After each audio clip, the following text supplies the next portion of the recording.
Bonjour à toutes et à tous et bienvenue dans cette nouvelle vidéo. On a l'immense honneur aujourd'hui de recevoir Valentin Mesdesaguer, Valentin qui est le CEO d'STK Data. Hello Valentin, Hello, bonjour Julien. comment ça va? Ça va et toi? Content d'être là en Impec. tout cas pour ma part. Bah écoute, merci en tout cas d'avoir accepté notre invitation. Je sais que l'agenda est généralement assez blindé. Voilà. Entre le contenu et le boulot, forcément, hein, ça fait toujours des journées bien remplies. Mais écoute, en tout cas, on est super content de pouvoir échanger avec toi. En tout cas, je suis super content de pouvoir échanger avec toi sur ce sujet parce que c'est vraiment un sujet qui est au cœur du travail quotidien des entreprises aujourd'hui, la data. Alors qu'on le sache ou qu'on ne le sache pas, qu'on en ait conscience ou assez peu conscience, c'est un sujet qu'on va aborder dans cette discussion évidemment. Mais bon, je ne vais pas tout de suite prendre la main et je vais essayer assez rapidement de m'arrêter de parler parce que je fais la même vanne au début de chaque interview. Arrête de parler. Donc, c'est à toi. Est-ce que vous pourrez nous expliquer pour ceux qui ne te connaissent pas encore et qui ne te suivent pas sur LinkedIn, parce qu'il en a quelques-uns, quel est ton parcours et en quelques mots, quelle est ton activité et l'activité de ton agence? Ouais, ça marche. Du coup, je commence à te remercier de m'avoir invité pour cette interview. Moi, du coup, comme tu as dit, c'est Valentin. Ça fait 10 ans que ça fait 10 ans que je fais la data, que je suis dans le monde de la data. J'ai toujours travaillé dans la data, mais dans la data marketing, c'est la data activable. Pour faire mon parcours scolaire assez simple, j'ai fait un bac+5 avec 3 ans pure technique data en alternance, etc., jusqu'au mon bac+3. Et après, j'ai décidé de faire mes 2 dernières années d'études plus orientées marketing. Alors, c'est un parcours un peu atypique pour devenir data, mais j'ai décidé de faire ça voilà, pour vraiment être à l'aise sur d'être à l'aise pour expliquer à quoi ça sert la data, pour pouvoir parler à des marketeurs, pour pouvoir parler à des dirigeants. Et c'est vraiment quelque chose qui manque aujourd'hui dans les formations. Data, c'est qu'on est très technique et on oublie un peu la partie sur l'explicabilité des modèles, etc. Durant cette décennie, ça fait mal de dire ça, mais durant cette décennie, j'ai alterné entre travailler dans des grandes entreprises, sur des gros projets. J'ai travaillé notamment à Cofidis, Yves Rocher, Match, où j'ai eu la chance de faire des missions sur la data avec des coûts et des résultats à plusieurs millions d'euros. Mon dada, ça a toujours été un peu comment utiliser la donnée, l'analyse de données pour mieux fidéliser les clients ou pour mieux comprendre leurs attentes. Et j'ai aussi travaillé sur des structures beaucoup plus petites, dans des secteurs très, très divers. J'ai notamment travaillé dans le monde de la lingerie en étant data scientist pour Adam et Ève. J'ai travaillé pour un site de pétition qui s'appelle mesopinions.com où j'étais en charge de trouver la bonne pétition pour le bon signataire. Voilà, j'ai vraiment eu beaucoup d'expérience sur très peu de temps. Et il y a maintenant 1 an et 3 mois, j'ai décidé de créer ma propre agence. Donc, j'ai créé une agence qui s'appelle STK Data. Cette agence, en fait, elle permet aux PME, startups et associations, on est vraiment sur ce cœur de cible-là, de créer un maximum de valeur en utilisant les données de manière bienveillante. Alors, je reviendrai sur ce côté bienveillant, je pense, dans la discussion avec toi, Julien, mais c'est vraiment un mot qui est très fort chez moi. Et on les aide particulièrement à augmenter leur CA, à augmenter leur taux de conversion et surtout à mieux comprendre les attentes de leurs clients et de leurs collaborateurs. C'est-à-dire que la data n'est pas forcément utilisée que pour faire du chiffre d'affaires supplémentaire. Il y a aussi tout un côté où on souhaite apprendre mieux de nos clients et mieux de nos employés. Et à côté de ça, j'ai d'autres activités. Je suis aussi beaucoup dans la formation. Je forme beaucoup de data scientists et data analysts via différents canaux. Je suis mentor sur le site Open Classroom et je suis aussi intervenant scolaire pour des étudiants de bac+1 à bac+5 dans différentes écoles et notamment dans des écoles qui font que du marketing où là, j'interviens vraiment pour leur montrer à quel point c'est important de lier, de comprendre la data aux aspects comme market. Ok.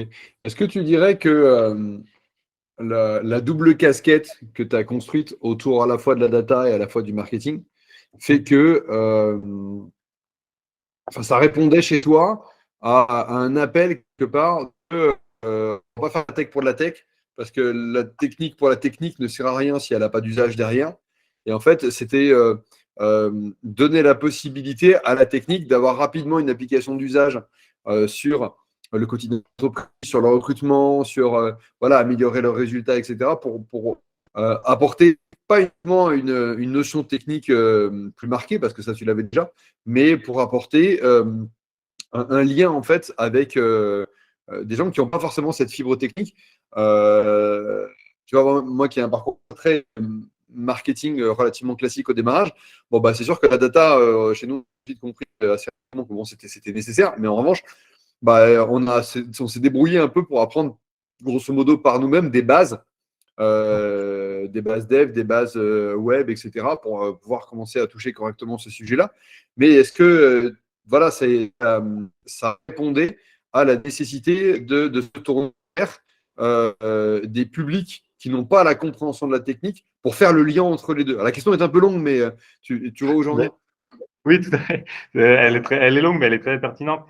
Pourquoi j'ai fait, si on reprend en fait, pourquoi j'ai fait ces 2 dernières années en marketing, mais comme je disais, mes 3 premières années, je les ai fait en alternance et je travaillais à l'époque du coup pour l'entreprise Adam et Ève et j'étais la seule personne dans tout le groupe qui faisait de la data. Et avec mon tuteur à l'époque, on faisait pas mal de choses. On développait des scores, de la segmentation, on faisait des tableaux de bord, etc. Et le problème, c'est qu'il y avait dans le board, dans les personnes qui dirigeaient l'entreprise, il y avait aucune personne qui faisait de la technique. Ça veut dire que malgré qu'on faisait des choses très pertinentes, ils avaient du mal à accrocher, ils avaient du mal à comprendre l'intérêt. Et c'était pas de leur faute, c'était nous qui gardions que notre côté un peu technique. Et du coup, dans ma réflexion sur le parcours que j'avais envie de donner à mon expérience professionnelle, je me suis dit, voilà, c'est bien beau d'être, alors je vais dire un mot qui est très moche, mais c'est bien beau d'être un peu geek en data et de savoir développer, etc. Mais si derrière, j'arrive pas à prouver que tous mes algos, que toutes les décisions que j'arrive à apprendre, elles sont pertinentes pour l'entreprise, ça sert à rien. Et pour moi, c'est là où il y a une grande différence entre le monde de la data et le monde plus développeur. C'est que dans le métier de la data, on doit forcément être capable de coder, d'avoir ce côté technique, et on doit être capable aussi de justifier les investissements que ça peut demander, de savoir expliquer, et on va avoir, allez, 30 à 40% de notre temps, on va les passer en réunion pour expliquer à des responsables marketing, pour expliquer à des CEO, des fondateurs, à quoi ça sert la data, à quoi ça sert le projet qu'ils ont mis en place. Et il faut vraiment parler le même langage qu'eux. Et c'est vraiment pour ça que j'ai décidé de me lancer là-dedans sur mes 2 dernières années. Et on voit bien que, enfin, ça me donne raison entre guillemets, mais toutes les écoles, typiquement comme l'IAE ou les écoles de commerce ou même des prépas, on se rend compte que maintenant ils mettent tous de la data dedans. Alors à des niveaux différents, hein, bien sûr, mais parce qu'ils ont pris conscience que la data, ça va devenir central dans l'entreprise, si ce n'est pas déjà le cas, et qu'il faut absolument que les gens comprennent le B.A.-ba. Du coup, c'est pour ça que c'est ultra important. Et dans mes recrutements, et pareil, je pense qu'on en parlera plus tard, je fais attention que la personne, c'est pas qu'une personne qui sait faire la data, qui sait coder, mais qui a bien des choses à côté, que ce soit sur du perso ou sur la formation, qui va lui permettre de savoir facilement s'exprimer et de savoir rendre les choses simples. Parce qu'on peut parler de manière très compliquée de la data, de manière très spécifique, et on peut aussi parler de la data très simplement avec des mots simples, sans rentrer dans de la technique. Et c'est vraiment ça qui est primordial aujourd'hui pour accompagner les PME, les assos et les startups. Ouais, sans expliquer vraiment techniquement comment ça fonctionne, mais surtout ce que ça va apporter. Bref, en gros, on ne parle pas fonctionnalité, on parle bénéfice, quoi. Enfin, C'est ça. c'est une discussion qu'on a eue souvent ensemble et c'est un sujet qui est assez classique, mais c'est voilà, c'est toujours mieux quand c'est dit, quoi. Du coup,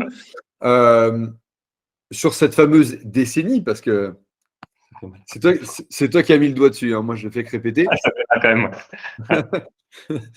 Moi je fais que redire. Mais en quoi est-ce que pour toi, sur les 10 dernières années, donc la data a modifié le quotidien des entreprises? Comment est-ce que la data a fait évoluer la compréhension des besoins marketing des clients des entreprises, de la gestion des ressources en interne, etc., etc. Qu'est-ce que voilà, parce qu'on en parle en fait, mais tu sais, c'est comme les trucs où on dit ah oui, on sent qu'il y a un bouleversement, mais les gens des fois ils ont du mal à vraiment me dire oui, ça a changé sur ça. Pour toi, vraiment de manière assez factuelle, ça a changé sur quoi?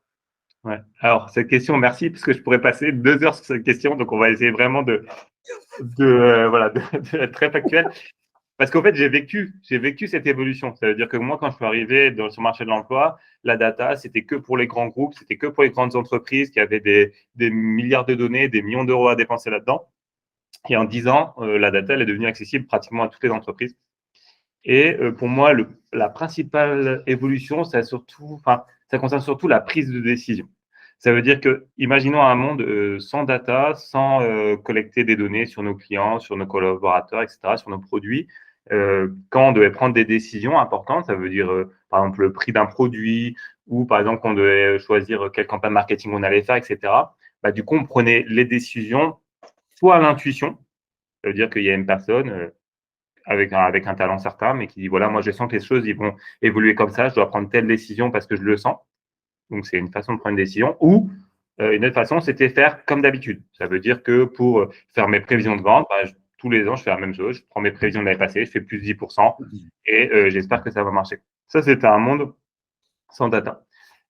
Quand les entreprises ont commencé à avoir des tableaux de bord, à collecter des données, à savoir sortir des chiffres, bah, du coup, ils ont pu prendre des décisions en utilisant des indicateurs clés. C'est quand même beaucoup plus rassurant. Ça leur permet de prendre des meilleures décisions et surtout, et ça c'est vraiment primordial, ça permet aux entreprises de savoir si la décision ou les décisions qu'ils ont prises, est-ce qu'elles sont pertinentes ou pas. C'est-à-dire qu'avant, quand on n'avait pas de tableau de bord, on prenait plein de décisions parce que les entreprises prennent des décisions tous les jours.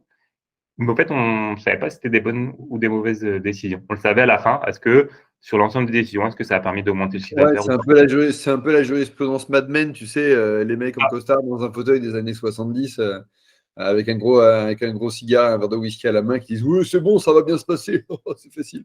On a Mais l'habitude. c'est ça, c'est exactement ça. Et qu'aujourd'hui, j'ai envie de dire, ça permet aussi de plus cacher. Ça veut dire qu'il y avait des. Moi, j'ai connu tout au début de ma carrière des personnes qui savaient très bien parler, très bien vendre, etc.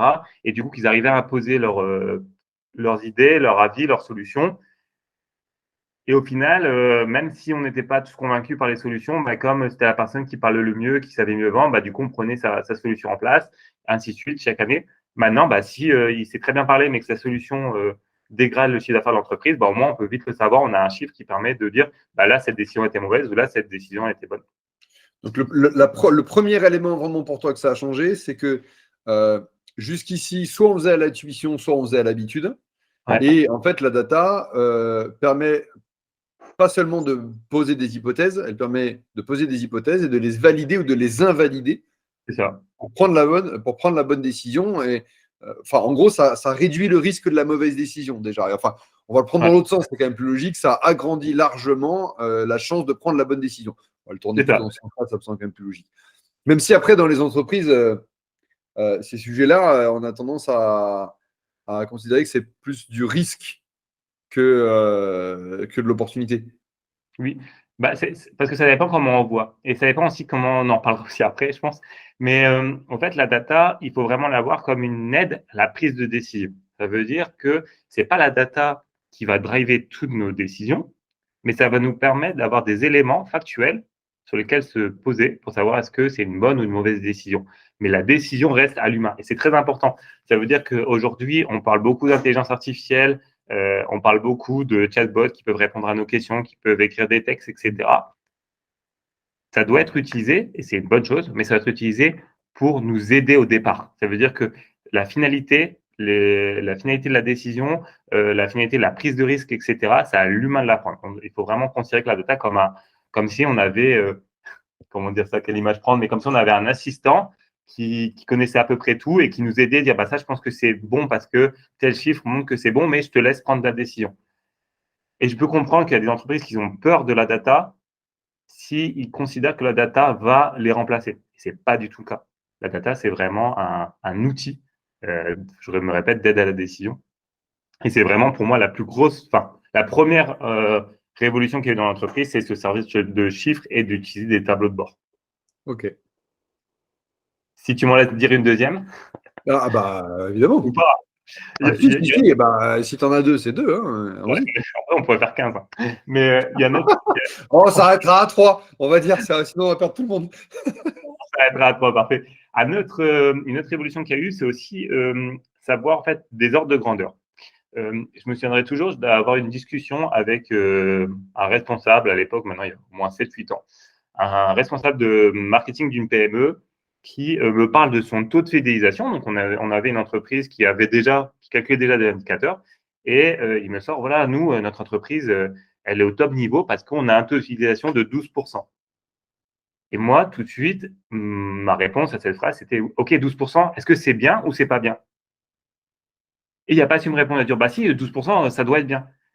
Et pour moi, c'est ça la deuxième évolution de la data, c'est que comme tout le monde en génère, comme maintenant on a l'open data, comme les chiffres commencent à être partagés avec des rapports, etc., on peut se comparer avec des chiffres du marché. Et c'est quand même très rassurant de savoir est-ce que ça c'est un point faible ou un point fort par rapport à notre marché. C'est quelque chose qui est encore en train d'évoluer. Ça veut dire de plus en plus les entreprises acceptent de jouer le jeu, à fournir des données, à faire de l'open data, à fournir des rapports, à parler de leurs chiffres. On voit beaucoup maintenant même de webinaires où les entreprises n'ont plus peur de donner des chiffres parce que même si leur appartient, ils paient partage et ça permet à tout le monde de gagner. OK, 12% de taux de fidélisation, bah, au final, c'est peut-être pas terrible. Du coup, ça veut dire que je dois travailler. Ou au contraire, c'est très bien. Et du coup, c'est un point fort que je dois juste consolider. Je peux me concentrer sur autre chose. Donc, ça a permis vraiment la data de choisir ses combats et de pas de les choisir au pif, de les choisir sur les points faibles et les points forts de l'entreprise. Ok. Okay. T'as vraiment une troisième, on a dit. Ouais, j'en ai. Bah, je ne savais pas si tu allais réagir. Et du coup, la troisième révolution de la data, ça a permis pour moi, de mieux comprendre les clients et de passer d'un système où on était vraiment 100% sur le produit. Ça veut dire qu'on crée un produit, on lui mettait un prix et on le poussait à tout le monde et on gagnait de l'argent comme ça. Parce qu'on se dit, si notre produit il tient à peu près la route et qu'ils ont un prix qui est à peu près correct, du coup, les gens vont l'acheter. C'est pas très intéressant de savoir qui, c'est pas très intéressant de savoir sur quelle zone géographique. Tant que je vends, je fais de l'envoi de masse. La data a permis d'identifier les profils de clients qui peuvent être intéressés par le produit. Ça a permis aussi, du coup, de viser des zones géographiques, viser peut-être qu'on appelle des types de clients très spécifiques, de créer des niches, etc. Et ça a permis aux entreprises de faire beaucoup d'économies. Alors, il y a une époque que tu as dû encore mieux connaître que moi, Julien. Allez, L'époque, Queen. Allez, voilà, c'est dit, c'est bon. Il l'a fait, c'est bien. C'est bien, c'est l'époque bien. où les entreprises envoyaient le même catalogue produit par les boîtes aux lettres à tous leurs clients, peu importe leur âge, peu importe Ouais, leur. j'ai connu, je confirme, j'ai Voilà. connu, mais j'étais jeune. J'imagine que tu étais jeune. Mais tu vois, et ça aujourd'hui, ça paraît tellement has-been de se dire je vais envoyer le même catalogue à tout mon fichier client ou le même email à tout mon fichier client. Aujourd'hui, on voit bien que les personnes, les clients sont en quête de sens, ont envie d'avoir des entreprises qui les comprennent, ont envie d'avoir des produits qui sont spécifiques à leurs besoins et il n'y a que la data qui peut faire ça. Il n'y a que la data qui peut dire tel produit doit être associé à tel client pour tel prix à telle période sur telle zone géographique. Et ça a vraiment permis à des entreprises de faire des réductions de coûts énormes, c'est-à-dire de faire plus de chiffre d'affaires avec moins de dépenses. Alors du coup, c'est un gros sujet aussi, le dernier point. Alors c'est presque le plus connu au final. Tu vois, les deux premiers que tu as indiqués, c'est des éléments qui sont forts. Et c'est bien que tu aies démarré par cela parce que le dernier, c'est pas qu'il est plus évident, mais on vit dedans. Donc C'est ça. même sans forcément le toucher du doigt systématiquement. Mais c'est vrai que tous les entrepreneurs avec lesquels on bosse, pour toi comme pour nous, systématiquement, on parle souvent des mêmes problématiques. C'est-à-dire, voilà, qui sont mes clients, comment est-ce que je vais les fidéliser au mieux, comment optimiser mon taux de conversion, où est-ce qu'ils sont, quel produit je vais leur pousser, avec quelle option, etc., etc. Donc c'est sûr que c'est des sujets majeurs. Et en fait, ça veut dire très simplement que la data a tué le mass market, en fait. Ouais, Ça a tué le marketing de masse. Alors après, il y a tout un tas d'étapes du marketing, on va pas les refaire. Mais c'est vrai qu'avant l'arrivée de la data, on commençait à toucher le marketing euh, dit, entre guillemets, personnalisé. C'est-à-dire qu'on te donnait des choix, tu vois, alors des choix très, très cadrés, hein. En gros, bon, ben, c'est toutes les couleurs que tu veux tant que c'est jaune ou orange. Mais bon, bref, voilà, tu as quand même un choix, hein, donc, et on en est arrivé à, OK, qu'est-ce que tu veux? Et en fonction de ce que tu veux, on va être en mesure de te proposer une personnalisation. Donc, on n'est plus dans la personnalisation. En fait, ça a ouvert l'ère du marketing de l'individualisation. Et après, C'est tu ça. vois, c'est intéressant parce que dans la manière dont tu le dis, ça colle vraiment avec le côté bienveillant que tu as voulu souligner tout à l'heure et c'est assez juste. Mais tu vois, c'est marrant parce que là, nous, on a le point de vue entreprise, Ouais. mais je sais que tu vois où je veux en venir. Mais le côté client, le côté du public, lui, va avoir tendance à dire, c'est marrant hein, parce que d'un côté, ça permet aux entreprises de proposer aux clients des produits qui leur correspondent. Mais en même temps, il y a quand même une forme de. Et ce qui satisfait les clients, parce que moi, quand je regarde mon feed des réseaux sociaux, bah, il y a globalement des choses qui collent à mes centres d'intérêt. Bon, il y a quelques couacs, hein, on va pas se le dire à l'envers, hein, ça existe encore. Mais bon, il y a quand même, c'est quand même relativement calibré, quoi. Et puis aujourd'hui, les algos, que ce soit Meta ou Google, font bien le job d'eux-mêmes. Et puis c'est bon, voilà, c'est vraiment le point de départ du lookalike, quoi. Je connais bien une audience, j'ai bien identifié, donc clac, j'ai vraiment un schéma type et je sais que je peux vraiment rentabiliser ce schéma type. Et c'est vrai que derrière, d'un côté, c'est très utile pour l'entreprise et c'est très positif pour le client parce qu'il a de l'offre individualisée, mais il y a une certaine forme de défiance derrière sur ah, mais on me connaît par cœur, quoi. Ouais. Comment toi, dans ton travail avec les entreprises au quotidien sur ces sujets data, euh, alors tu as parlé de bienveillance, certes, mais dans les faits, Ouais. comment est-ce que tu échanges avec les entreprises sur ce sujet quand ils vont te dire ah, mais les clients derrière, ils vont pas se dire que on connaît la couleur de leur slip ce matin, hein. Ouais. Non, mais tu as tout à fait raison et c'est un vrai sujet, c'est un sujet central chez nous. Avant de lancer STK Data, je pense que ça, je l'ai pratiquement jamais raconté. Pourtant, je dis beaucoup de choses sur les réseaux, mais ça, je l'ai jamais raconté. La première idée d'entreprise que j'avais envie de créer, c'était un logiciel qui permet aux utilisateurs, aux clients, de choisir quelles données ils ont envie de transmettre aux entreprises et du coup, ça leur permet de dire, par exemple, si tu me donnes ta date de naissance, je vais pouvoir te proposer des produits qui sont plus en lien avec ton âge et du coup, tu vas recevoir peut-être 3 ou 4 ou 5 mails ou sollicitations de moins parce que tu me donnes ton âge. Voilà, je voulais vraiment trouver un outil qui permet de récompenser les personnes, de donner des informations. Ça s'est pas fait parce que pour plein de raisons, le business model était pas là, etc. Et j'étais sûrement encore trop jeune là-dedans. Mais du coup, ce que tu as dit, c'est un vrai sujet et il faut bien différencier pour moi 2 types d'entreprises. Ça veut dire qu'on va avoir des entreprises comme Google, et c'est pas, attention, je dis pas Google, c'est le diable. Hein. Je peux pas dire ça, mais Google, Amazon, Facebook, les réseaux, etc. Où là, ça va scraper de la donnée pas contre la volonté des utilisateurs, parce qu'une fois qu'on utilise un réseau, on sait très bien ce qui se passe derrière, mais du coup, ça n'a pas été clairement défini.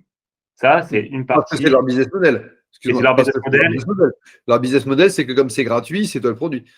c'est ça. Et tu vois, là aujourd'hui, il y a des personnes qui, je vais prendre un exemple tout bête, mais par exemple, qui vont aimer ou ne pas aimer commenter, par exemple, très négativement un poste politique. Ils n'ont même pas conscience qu'en faisant ça, ils rendent public leur opinion politique. Ils n'osent même pas partager avec leur famille. Voilà. C'est vraiment un vrai sujet et les gens n'ont pas conscience de toute la data qu'ils fournissent à ces acteurs-là. Ça, c'est une chose. Et aujourd'hui, je ne suis pas dans ce combat-là parce que du coup, clairement, mon but, c'est pas de révolutionner les réseaux, c'est pas ça. Moi, j'accompagne des PME, des associations et des startups. Et ce que je leur dis tout le temps, c'est que ça sert à rien de collecter 1 million de données sur vos clients. Ce qui est important de comprendre, c'est qu'il faut collecter de la donnée utile. C'est-à-dire, qu'est-ce que c'est de la donnée utile? C'est de la donnée dont le client, enfin, c'est les données que le client a accepté de vous fournir au moment de son inscription, au moment de différents échanges. Et c'est la donnée qui va vous permettre de mieux comprendre ses souhaits, mais par rapport à ce que vous vendez ou ce que vous proposez. Aujourd'hui, on est rentré dans une période où il y a eu plein d'entreprises qui ont collecté la donnée en masse. Et il y a un chiffre qui est très fort que j'ai dit tout le temps, c'est qu'il y a seulement 32% des données stockées qui sont analysées. Ça veut dire que la grande majorité des données stockées par les entreprises ne sont pas utilisées ou sont très mal analysées et du coup ça crée de la défiance. Ça veut dire pourquoi l'entreprise elle me demande mon nombre d'enfants alors que c'est l'entreprise qui vend je sais pas moi qui vend des PC portables. Et du coup, ça a créé une défiance et heureusement qu'il y a eu la RGPD qui a permis de mettre des règles, mais c'est pas suffisant. Aujourd'hui, je recommande à tous mes clients de ne pas avoir peur de parler de données avec leurs clients, d'expliquer pourquoi ils veulent récupérer leur adresse mail, de leur expliquer pourquoi ils traquent, par exemple, les produits qu'ils ont achetés et leur dire que ça va dans leur intérêt. Et d'arrêter de vouloir récupérer des données de réseaux sociaux, etc. Moi, je ne recommande pas du tout d'aller scroller le web pour faire des profils clients. Il faut se servir des données qu'on a. Et ce côté bienveillant, c'est que à chaque fois que on analyse une donnée avec une entreprise, on se pose toujours la même question. Qu'est-ce, En analysant cette donnée, est-ce que ça va dans l'intérêt du client ou est-ce que ça va dans l'intérêt du collaborateur? Si on répond non à une des deux questions, c'est que la donnée, elle est pas viable dans le temps. Ça veut dire que, OK, on va peut-être gagner un peu plus d'argent, mais au fait, on va perdre tellement de clients qui vont pas comprendre pourquoi on traite ça, qui vont pas comprendre comment on sait, comme tu as dit, vulgairement, on va dire la couleur de leur slip. S'il n'y a pas d'intérêt pour eux, il faut pas y aller. Ouais, ce que ça signifie en fait, c'est que il y a eu une forme de boulimie un petit peu au départ. C'est que les entreprises se sont dit ouais, c'est open bar, on va prendre tout ce qu'il y a à prendre et puis on verra ce qu'on en fait, quitte à ne rien en faire. Et les consommateurs, les consommatrices à côté se sont rien dit de particulier en fait. C'est bon, on me demande, je donne quoi. De toute façon, bon, ça risque pas grand chose, ça risque pas grand chose. Et puis au final, quand on s'est dit non, mais ils savent ça sur moi quoi. Et à un moment, les deux mondes se sont heurtés. Les entreprises se sont rendues compte que finalement, elles n'en utilisaient pas tant que ça. Elles ne savaient pas en faire grand chose, notamment. Et les consommateurs et consommatrices derrière, à un moment, se sont aussi dit bon, ça va, ça suffit quoi. Donc le sujet, c'est de remettre un petit peu l'église au centre du village, comme on dit, et faire en sorte que l'entreprise collecte de la donnée qui lui est utile pour elle, comme pour l'amélioration de ses produits, pour mieux répondre aux besoins de ses clients, et que les clients fournissent de la donnée qui correspond à ce qu'ils ont envie de donner et qui peut être utile pour qu'on leur propose les bons produits et services. Après, là, on fait un peu, pardon, on fait un peu c'est pas gentil ce que je veux dire. On fait un peu du bisounours story. Mais il n'empêche que ça doit quand même être un objectif. Ça va même plus loin, tu vois. Moi, je rêve, mais pareil, tu vas me dire que tu me dis toujours que je suis dans un monde de business, mais moi, je rêve d'une époque où les personnes sont récompensées, voire même payées. Alors, il y avait plusieurs entreprises qui ont tenté ça, d'être payées quand ils fournissent leurs données. Ça veut dire que ça devient tellement central et ça permet tellement aux entreprises de pouvoir mieux les comprendre, de pouvoir leur proposer le bon produit au bon prix. C'est vraiment quelque chose de très fort et qui peut avoir un avantage concurrentiel. Moi, je serais totalement partant pour que les entreprises redonnent ou en tout cas trouver un moyen financier pour récompenser un maximum les clients qui fournissent, qui Ouais, leur ou alors un système de fidélisation. Alors, je connais une ou deux boîtes. Bah, alors, moi, justement, on va voir normalement dans les interviews prochainement le patron d'une de ces boîtes qui a créé un système de fidélisation qui, en fonction de ce que les clients fournissent comme information, leur donne des formes de points de fidélité pour avoir des remises spécifiques sur des produits. Donc oui, c'est des sujets, de toute façon, c'est des sujets qui vont arriver. Et on en parlera à la fin, je ne veux pas trop avancer sur le sujet des évolutions, mais bon, il va y avoir un gros sujet avec le Web3 aussi, parce que sur le Web3, la donnée appartient à l'utilisateur. Enfin, aujourd'hui, théoriquement, dans la blockchain, voilà, on va parler en théorie. Hein. Ouais. Là, il a fait un bon, il est tombé de sa chaise.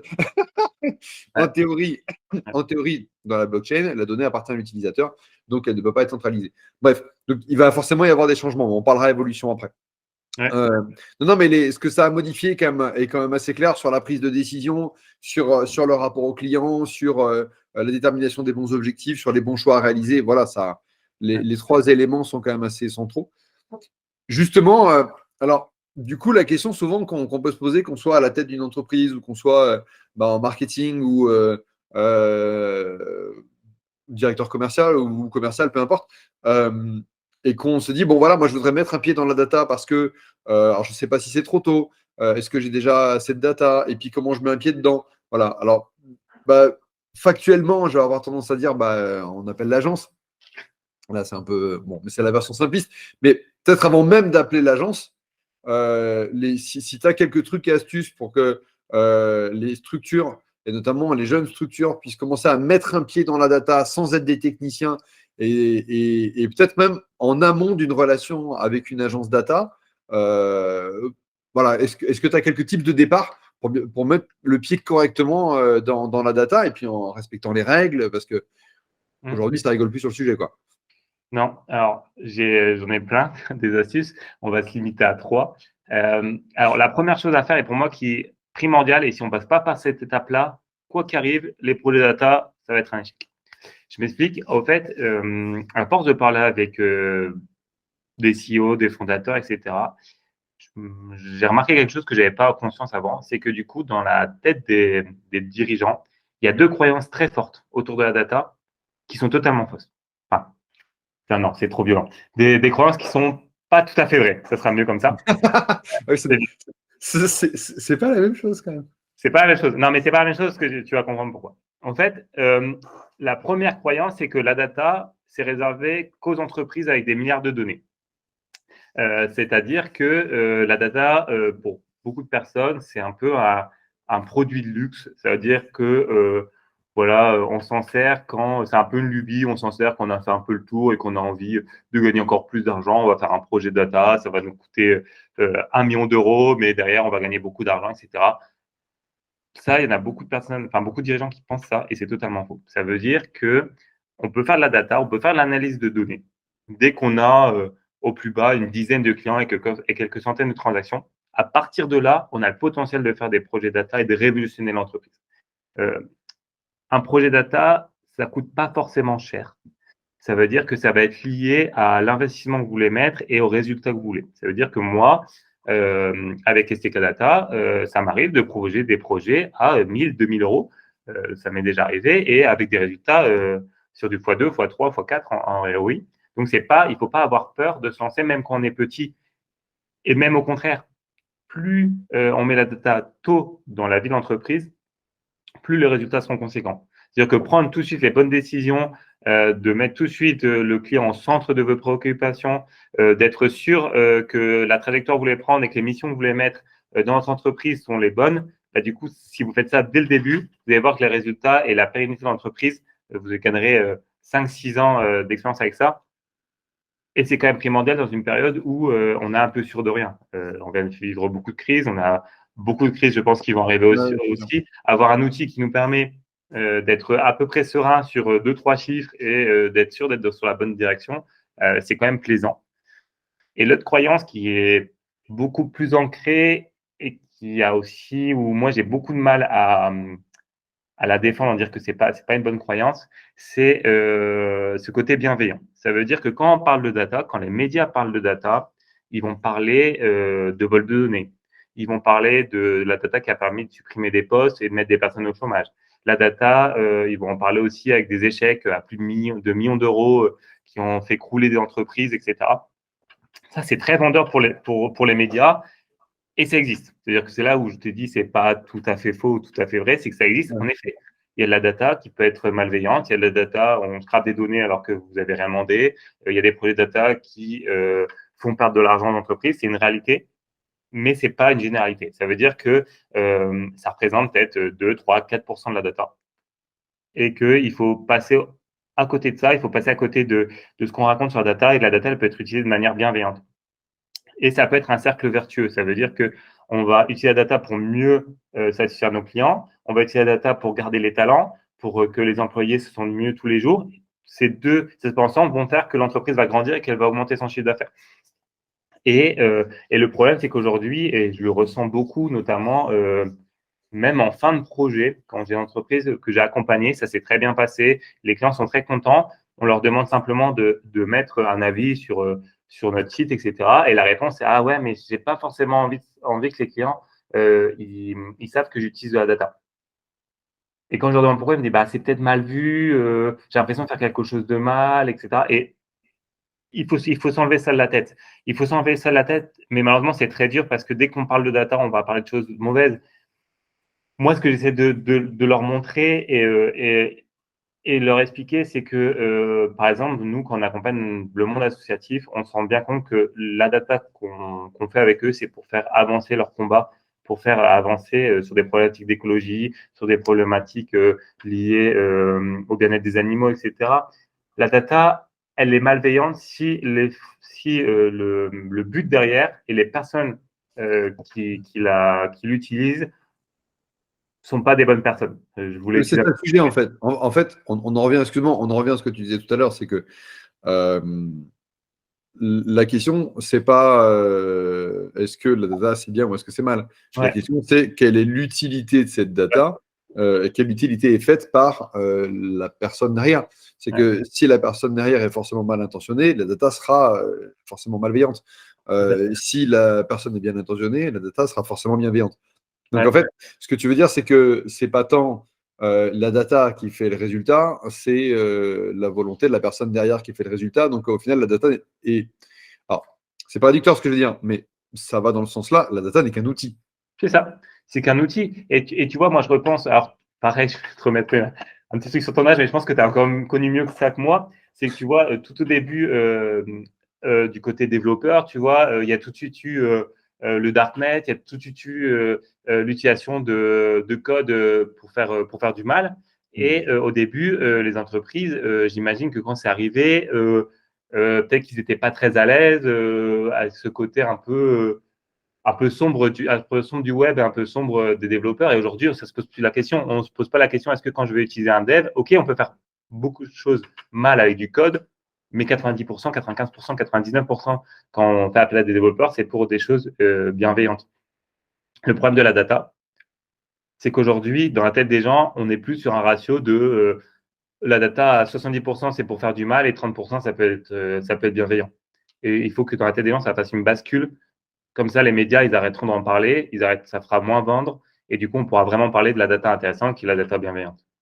Ok, donc passer outre l'idée de se dire c'est compliqué, je suis trop jeune, j'ai passé le client, c'est trop cher, ça il faut passer outre. C'est faux. Ouais. Ouais. Et il faut sortir un petit peu de l'idée reçue qui consiste à dire que si je travaille ma data, je trahis un peu mes clients, quoi. Alors que ça n'a strictement rien à voir parce que ça dépend de ta volonté à toi et de la mission de ton entreprise. C'est exactement ça. Ok. Ça, c'était le premier tips, première astuce. La deuxième astuce, quand vous allez mettre en place le premier projet data dans votre entreprise, il faut essayer d'impliquer un maximum de services. Je m'explique. Ça veut dire que quand vous allez développer votre premier projet data, ça va avoir une influence sur l'ensemble de l'entreprise. Ça veut dire que le marketing va être chamboulé, la com, les devs vont voir d'autres missions arriver, les commerciaux vont peut-être plus vendre de la même façon. Donc, voilà, tous les services vont avoir un impact sur le projet. Et il faut absolument pas qu'au début du process, il n'y a que les dirigeants, que les personnes qui décident, qui disent oui, c'est une trop bonne idée, on va faire de la data et on va l'appliquer à l'entreprise, on va en parler à personne. Pour vous donner un exemple très concret, une des premières missions que j'ai eues, c'est j'ai travaillé en banque. Et dans la banque, ils voulaient mettre un score que maintenant tout le monde connaît, mais un score d'octroi de crédit. Donc, ça veut dire que un client arrive, il parle avec son conseiller, le conseiller enregistre ses informations sur l'ordinateur et derrière, il y a un score qui dit est-ce que oui ou non, on peut prêter de l'argent à ce client-là. Le problème qu'on avait eu à l'époque, c'est que du coup, cette décision de faire ce score a été prise tout en haut et aucun conseiller n'a été mis dans la boucle, a été intégré dès le début dans le projet. Et du coup, ils ont refusé d'utiliser ce score parce qu'ils ne comprenaient pas.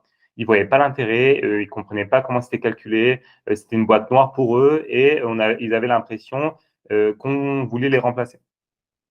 Du coup, pour faire accepter ce projet, on l'a recommencé totalement à zéro. Mais vraiment, on a intégré du coup les conseillers dedans. On leur a expliqué voilà quelles étaient leurs difficultés quand ils avaient un client. Est-ce que du coup, selon le conseiller, est-ce que le même client, n'importe quoi, si un client A voit le conseiller A et qui a été accepté, que le même client voit le conseiller B, et là il a été refusé, bah, ça peut être vite problématique pour la banque. Voilà, essayer de normaliser les choses.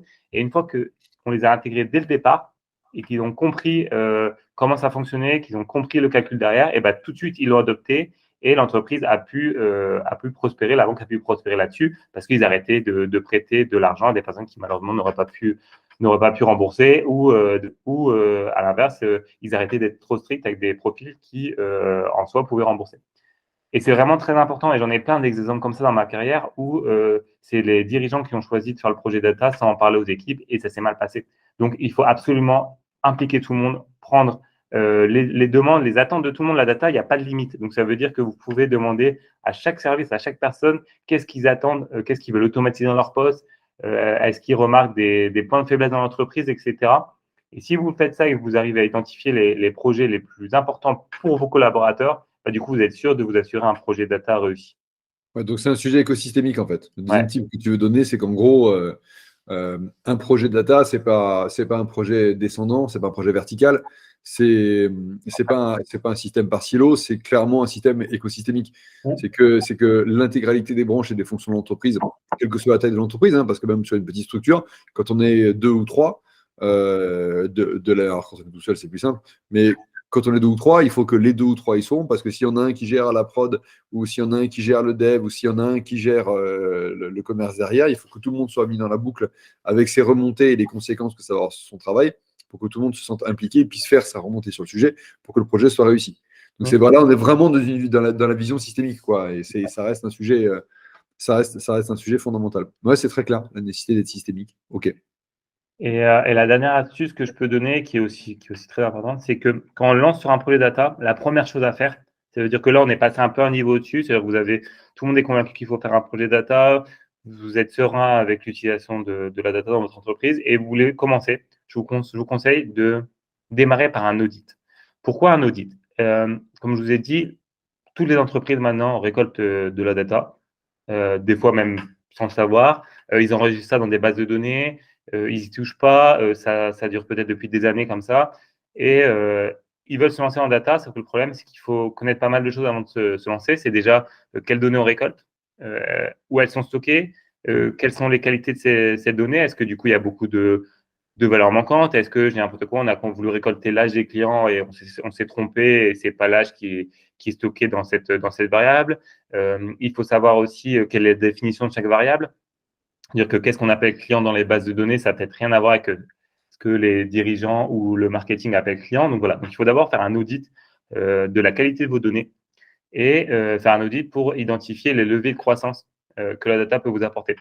Comme je vous ai dit tout à l'heure, ce chiffre de 32% de données stockées, peut-être en temps l'audit, vous vous rendrez compte qu'il y a plus de 60% des données que vous récoltez qui sont inutiles. Et du coup, ça vous permettra déjà, dans un premier temps, de faire des économies, d'arrêter de les stocker. Il faut savoir que la data, si on ne l'utilise pas, on la stocke, bah, ça nous coûte de l'argent. Et ce n'est pas le but. Je rappelle que la data, le but, c'est de l'utiliser pour créer de la valeur. Si vous récoltez plein de données, vous ne faites pas un audit, vous vous lancez sur les projets data et vous conservez toutes les données qui sont inutiles, bah en fait, ça va être difficile, encore plus difficile de trouver un ROI rapide si vous le faites seul. Donc, commencez toujours par un audit pour identifier les leviers et pour identifier la qualité de vos données. Au passage, est-ce que tu dirais que on améliorerait grandement l'empreinte écologique des entreprises s'ils arrêtaient de stocker de la data qui leur sert à rien? Ouais, alors ouais, ça c'est sûr. Alors c'est un sujet, l'écologie et la data, c'est un sujet on en parlera aussi sur l'évolution qui est en vogue.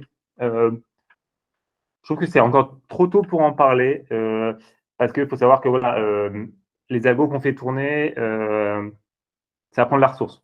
Vraiment, ça prend de la ressource. Alors, il y a plein d'initiatives, notamment une initiative de Data for Good, qui ont créé un algorithme qui permet de calculer l'empreinte carbone de chaque algo. Donc, c'est important. Moi, c'est un sujet que j'essaie de mettre en place chez STK Data. Ça veut dire que quand on produit un algo pour un client, dans les critères de choix, pour choisir le meilleur algo, on prend certes les résultats pour l'entreprise, mais aussi le temps d'exécution, le nombre de données qu'on a besoin pour le faire tourner et cette empreinte écologique. Aujourd'hui, je pense que ça manque encore d'initiatives pour vraiment dire que la data peut aider cette transformation de la société, mais à un moment donné, elle devra jouer son jeu. Et c'est très important parce que plus on avance, plus il y a d'algo, plus il y a de ressources à prévoir et il faut arrêter ce côté, comme on a dit, de stocker tout et de faire des algos à tout va. Oui, non, on en revient à ce qu'on a dit tout à l'heure, c'est qu'il Ouais. faut arrêter l'open bar, quoi. Il faut être au-delà du plus responsable, plus raisonnable, c'est que qui sont des termes qui sont justes, mais qui ont un côté un peu punitif.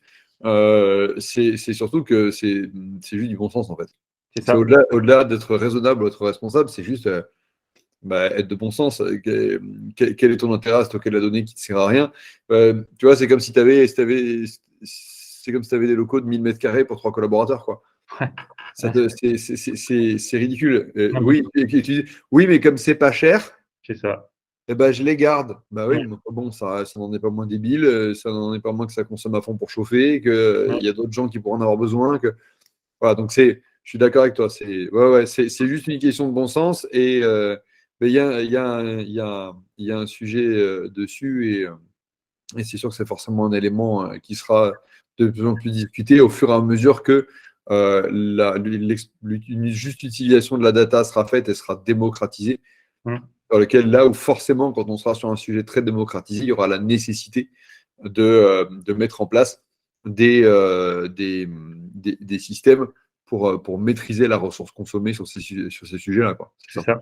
C'est ça. Et attention, hein, je précise quand même ce que je viens de dire. J'ai jamais dit qu'aujourd'hui la data était un moyen de lutter contre le réchauffement climatique. Au contraire, aujourd'hui, ça va pas dans ce sens-là. Enfin, ça va pas dans ce sens-là parce que du coup, c'est trop mature. Enfin, il est pas assez mature le sujet. Mais il y a une révolution qui est en train de se mettre en place. Il faut lui laisser un peu de temps euh, et, euh, et commencer à tous vider nos bases de données de manière logique. Ça peut y contribuer et ça doit y contribuer.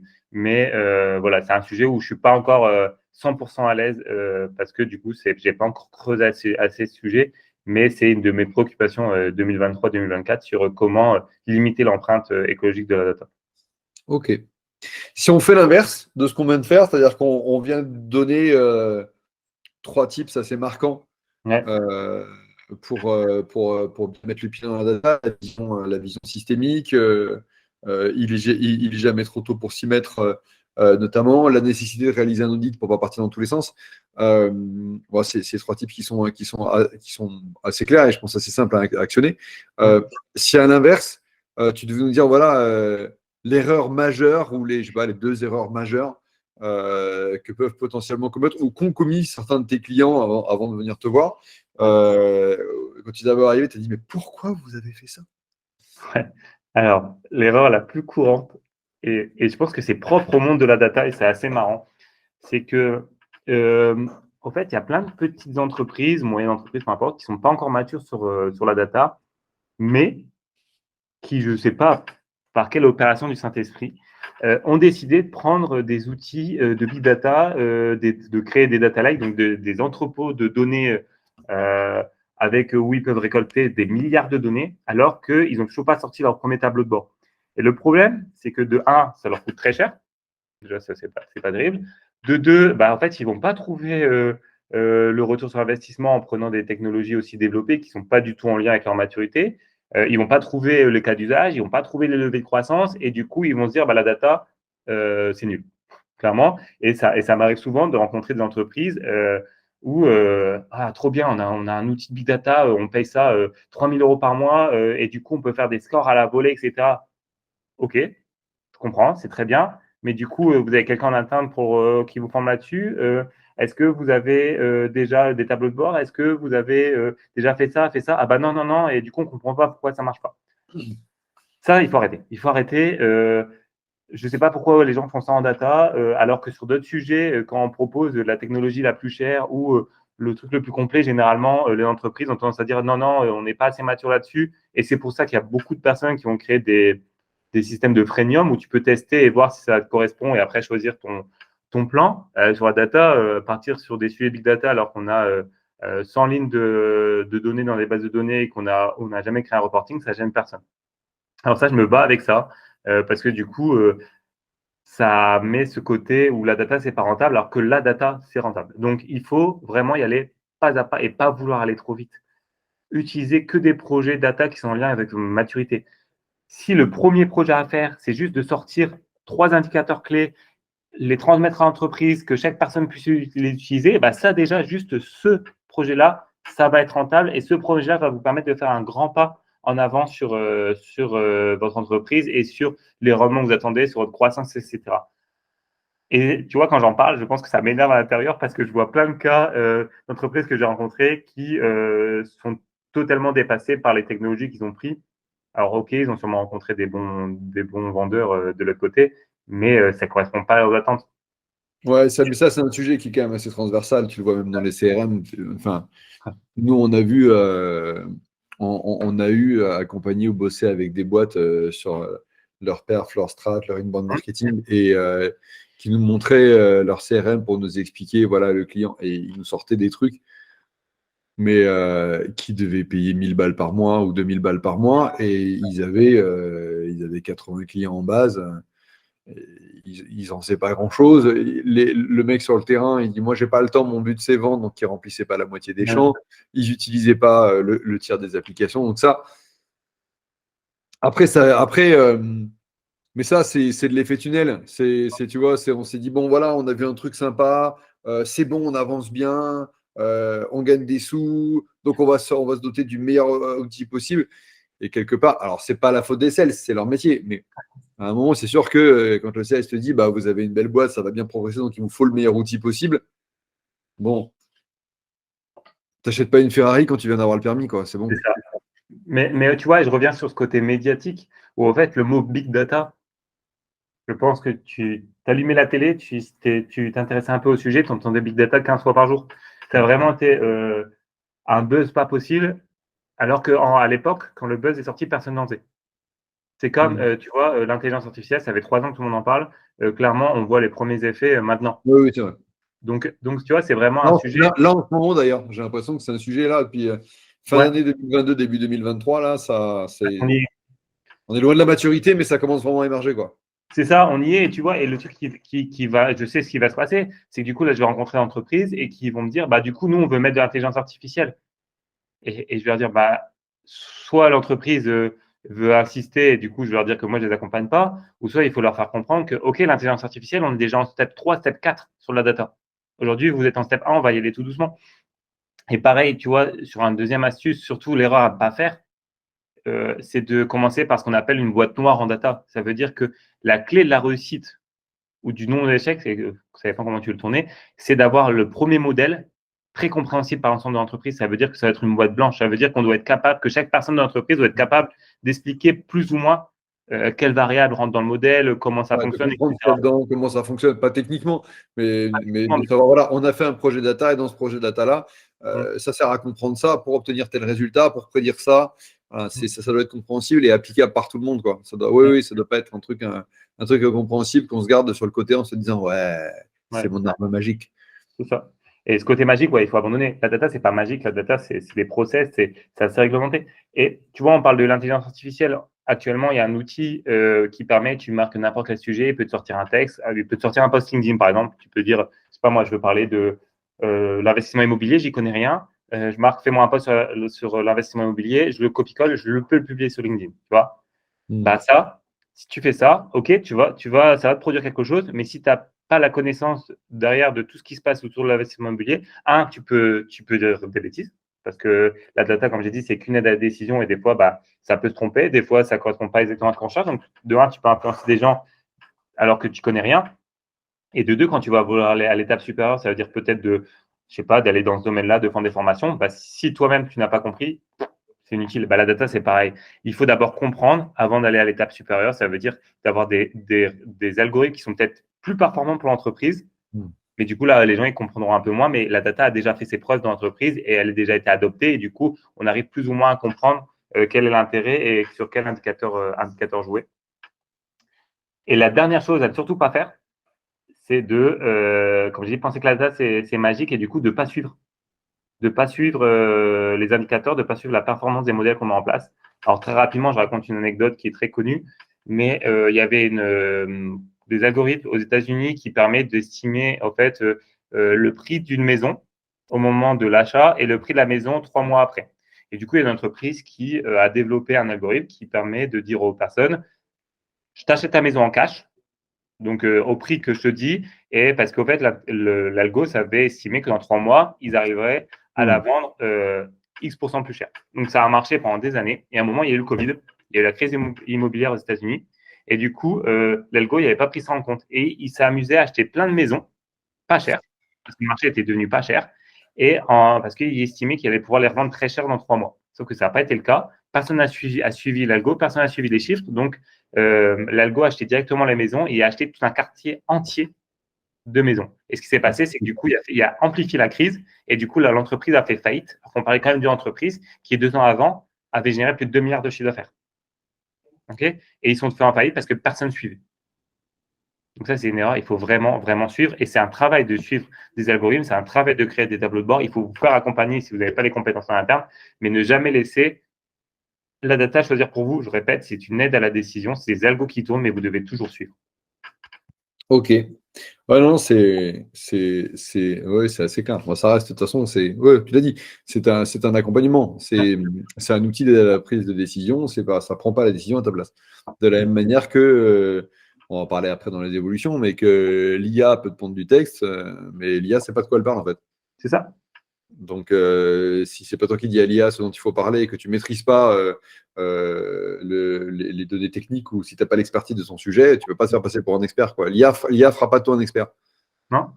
Ça, c'est certain. Mais justement, on a mis le doigt un peu parce que on est sur des sujets tech, donc forcément, quand on est sur des sujets tech, on est sur des sujets un peu geeks.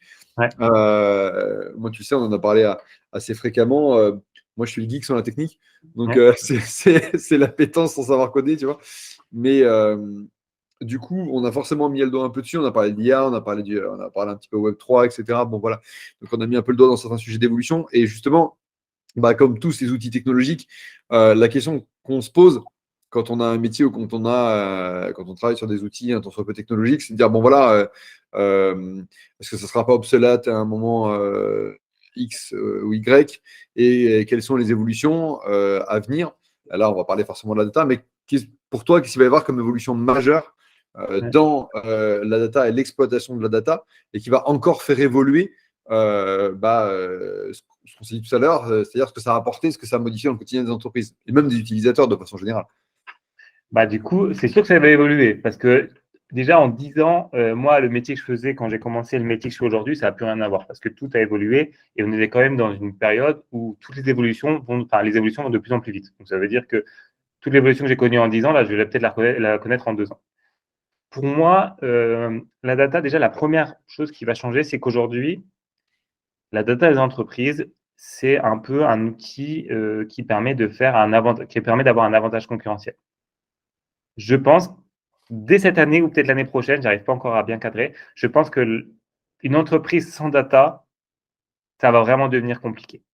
Ça veut dire qu'on arrive dans une période où c'est tellement complexe, il y a tellement de complexité autour des envies des personnes, tu vois. On est quand même sur une période où, les entreprises, qu'ils arrivent à avoir un taux de croissance élevé, ces entreprises qui ont une histoire, qui racontent, qu'ils ont un sens, dont les utilisateurs se rapprochent.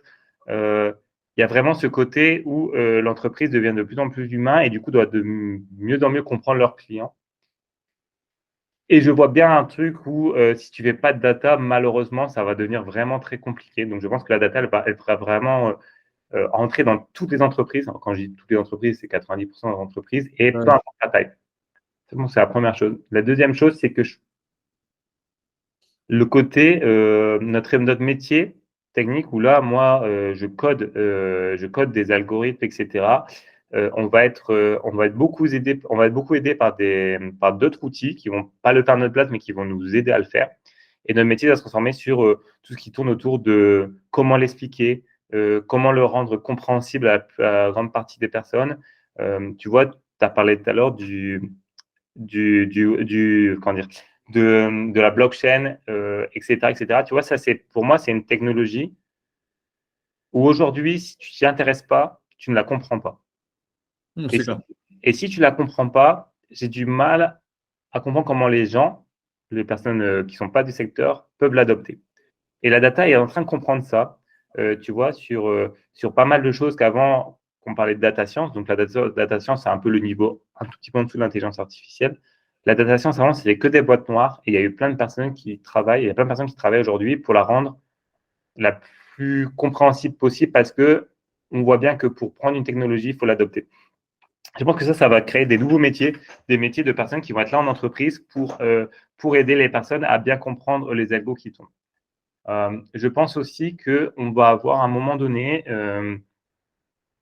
pas une révolution, mais en tout cas une prise de conscience encore plus forte que tout ce qu'on fait génère de la data. Et du coup, les personnes vont vouloir contrôler ça. Ça veut dire qu'aujourd'hui, on le voit bien, avec, tu sais, les assistants vocaux du type Ouais. Amazon ou Google Home. Ça a été le buzz. Ça a été le buzz quand tout le monde a acheté ça. Et après, il y a eu plein Et quand d'histoires. quand tu t'es rendu compte que ça enregistrait tout ce que tu disais, tu voulais plus chez toi. Et tu as vu, les gens, ils ont tout de suite fait machine arrière parce qu'ils ont compris ce qui se passait. Et je pense que ça va être très important. Et ça va être très, très important avec tout ce qui va se passer, tout ce qui va être immersif, etc., de bien comprendre qu'est-ce qui nous appartient, qu'est-ce qui ne nous appartient pas. Euh, j'ai du mal à croire que Facebook, Google, etc., ne récupèrent pas la data derrière. Okay, j'ai vraiment du mal à croire ça parce que c'est leur business model. Donc voilà, donc il faut vraiment avoir une frontière très claire entre ce qui appartient aux entreprises, ce qui appartient aux clients et ça va créer pas mal d'opportunités. Je pense que les gens vont avoir besoin d'accompagnement. Je pense que l'analyse des données va rentrer. Aujourd'hui, c'est beaucoup sur les entreprises, mais maintenant, les particuliers vont vouloir aussi gérer leurs data, savoir ce qu'on dit sur eux, peut-être les analyser. On le voit bien de plus en plus, il y a des personnes qui veulent exactement comprendre tout ce qui tourne autour de leurs dépenses, avoir des algos qui vont les aider à mieux gérer leurs comptes, à mieux gérer leur investissement. Enfin, je pense que la data, elle va être encore plus présente, mais de manière beaucoup plus bienveillante et beaucoup plus structurée. Tu vois, je pense pas que en France, en tout cas, l'IA 2023-2024 va tout révolutionner. Je pense qu'on est encore trop craintif en France et que c'est une bonne chose et qu'on va devoir, tu vois, l'Union européenne, là, par exemple, ils travaillent sur une réglementation de l'IA. On va avoir besoin de cette réglementation avant d'utiliser ces outils-là parce que c'est l'Europe et parce que on fait attention à tout ce qu'on fait maintenant. Euh, Typiquement, tu vois ce qui se passe en Chine avec la notation des individus selon leur comportement pour savoir s'ils ont le droit de partir, Ouais. etc. Euh, ça peut paraître de se dire si la Chine le fait, l'Europe va le faire. Non, je pense pas, parce que du coup, on n'est pas dans cet esprit-là, on est plus dans un esprit de contrôler nos datas. Et je pense que c'est vraiment une grosse différence qui va se passer entre l'Europe et le reste du monde, en tout cas, je l'espère. Et de manière beaucoup plus technologie, je pense que il y a quelques années, tu vois, typiquement, moi, j'utilisais SAS, après, j'ai utilisé R, après, j'ai utilisé Python. Je pense qu'il va y avoir plus qu'un seul langage de code universel pour data, ce sera Python. Ça va écraser tout le reste, je pense. Peut-être que je me mordrai les doigts dans quelques années en réécoutant cette vidéo. Mais voilà, je pense qu'on va simplifier ça. Un seul Ouais, langage. on saura te la ressortir. Oui, c'est sûr, on me la sortira, comme quand j'avais dit, une fois, j'avais dit que SAS, qui était le leader à l'époque, allait se casser la tête, enfin, qu'elle allait perdre beaucoup de parts de marché. Et quand j'ai dit ça, 2 ans après, ils ont fait fois 2, fois 3, et maintenant, ils sont plus du tout sur le marché parce qu'ils se sont écroulés. Donc, soit j'ai de la chance, soit j'ai pas de chance, on verra bien. Mais voilà, je pense que tout va se simplifier, ça va faire du bien de simplifier. Tu vois, moi, je trouve que il n'y a aucun intérêt que la data, que les algos soient gérés par une minorité d'experts. Je pense que si demain, c'est ouvert à tout le monde, ça peut que être bien tant que c'est utilisé de manière bienveillante. Donc l'évolution pour toi, elle sera plus Sur l'usage. elle sera plus sur l'usage, Ouais, elle sera peut-être plus simple, plus transversale, on contrôlera peut-être un peu mieux et surtout petit à petit, euh, ce sera mieux décodé pour que tout le monde comprenne. Alors, c'est marrant parce que bon, on parle de code, hein, donc forcément, ouais. mais le terme peut pas être plus adapté. Mais Mmh. ce sera forcément davantage décodé pour que chacune puisse comprendre comment ça fonctionne, à quoi ça sert et comment les entreprises les utilisent. Ouais. Après, de toute façon, je suis d'accord avec toi sur le fait de dire que aujourd'hui, toutes les technologies dites non matures, Mmh. parce que quand on parle de la blockchain et quand on parle de l'IA, et encore plus l'IA que la blockchain, puisque au final, quand on y réfléchit un petit peu, la blockchain, c'est quand même depuis quelques années, hein. Le Bitcoin, ça fait pas 48 heures que c'est là, ça fait quelques années maintenant. Donc, même encore ces technologies-là, et au-delà de ces technologies, ces environnements-là ne sont pas du tout des environnements matures. On l'a vu encore avec le Gadin de TX l'an dernier. Donc, ce n'est pas du tout des environnements matures. Donc, autant te dire que l'IA est un environnement extrêmement loin de la maturité. Donc, on est dans le nouveau-né, quoi. Ouais. On est même dans le prématuré presque. Tu vois, on est vraiment très, très tôt. Donc, forcément, aujourd'hui, c'est super difficile d'imaginer ce que ces technologies apporteront à notre quotidien, comment est-ce qu'on acceptera qu'elles soient utilisées. Et au-delà de ça, c'est difficile de prédire quel impact ça va avoir sur notre quotidien en termes d'usage. Mmh. Parce que même si en effet, euh, on commence un peu à traduire, notamment quand on parle de la blockchain et les usages qu'on va avoir sur la blockchain, aujourd'hui, c'est un peu le gros problème du Web3, c'est que 50% des gens qui parlent du Web3, ils n'y comprennent rien et ils en parlent parce que ça fait New Age d'en parler, quoi. Donc, moi, c'est un sujet qui m'intéresse beaucoup, dont je parle relativement peu parce que je considère que je dois comprendre ça à 25%, quoi, tout péter. Donc, voilà, c'est des sujets qu'il est difficile d'imaginer en termes d'évolution, mais qui seront forcément prégnants quand la data sera vraiment arrivée à maturité. Sans aucun doute. Et tu vois, pour rajouter une petite couche, et après j'arrête, mais tu parlais tout à l'heure du projet de la Commission européenne de mettre une réglementation sur l'IA. Nous, avec STK Data, on y a participé. En fait, on a eu un projet avec la Commission européenne pour mettre en relation les attentes des entreprises autour de l'IA et les attentes des clients. C'est-à-dire que dans une entreprise, on a fait des questionnaires, on a fait des interviews avec les utilisateurs de data et les utilisateurs de l'intelligence artificielle directement en interne à l'entreprise. Et on a fait le même travail avec les clients de cette entreprise pour voir si les attentes des deux côtés sont identiques. Et on se rend bien compte que les attentes des clients qui sont prêts à accepter et les attentes des collaborateurs de l'interne et ce qu'ils sont prêts à proposer ne sont pas du tout en phase. Et du coup, tant qu'ils ne sont pas en phase, c'est-à-dire que tant que les entreprises ne développent pas des choses qui correspondent aux attentes des clients en termes d'IA et en termes de data, machine learning, etc., et ben, du coup, il y aura une adaptation qui va être beaucoup plus longue.